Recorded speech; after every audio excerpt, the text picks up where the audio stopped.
الهجوس ابدع قصير، سطر الوصف المثالي في امهات الغالين. القمر والشمس لاحن من قريب ومن بعيد، بيننا صارا وفيهن هاللقا صاير ثمين. ام عبد الرحمن عن غلاها قال وتغنى ويزيد، بنت شيخ لا ذكرت تفتخر كل السنين، بنت شيخ لا ذكرت تفتخر كل السنين. في زفاف عبد الرحمن الكل هلنا سعيد، والفرح بعيونها سر حال الحاضرين. ضم معاذ اكتب اوصاف من الشعر الفريد، قام ابوها الشيخ من خير الشيوخ الغانمين. بنتها الليلة عروس زاهية وهاليوم عيد، جعل دنياها سعادة وزادها حشمة ودين، جعل دنياها سعادة وزادها حشمة ودين. ام عبد الرحمن وام معاذ عانقا يتنبين، النجوم اللي فرحن زادهم قرب المدين.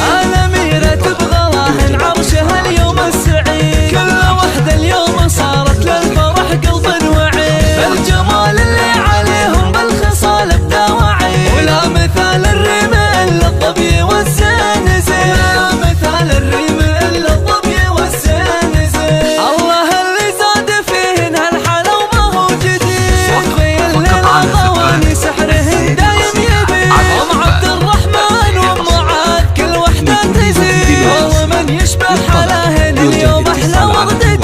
عن بنات الشيوخ سولف افتخر يجمل قصيد، لا تلاقن والله صارن غصون الياسمين، لا تلاقن والله صارن غصون الياسمين. يا قلم اسعف خيالي ويا الهجوس ابدع قصيد، سطر الوصف المثالي في امهات الغالين. القمر والشمس لاحن من قريب ومن بعيد، بيننا صارا وفيهن هاللقا صاير ثمين. ام عبد الرحمن عن غلاها قال وتغنى ويزيد، بنت شيخ لا ذكرت تفتخر كل السنين، بنت شيخ لا ذكرت تفتخر كل السنين. في زفاف عبد الرحمن الكل هلنا سعيد، والفرح بعيونها سر حال الحاضرين. ضم معاذ اكتب اوصاف من الشعر الفريد، قام ابوها الشيخ من خير الشيوخ الغانمين. بنتها الليلة عروس زاهية وهاليوم عيد، جعل دنياها سعادة وزادها حشمة ودين، جعل دنياها سعادة وزادها حشمة ودين. ام عبد الرحمن وام معاذ عانقا يتنبين، النجوم اللي فرحن زادهم قرب المتين.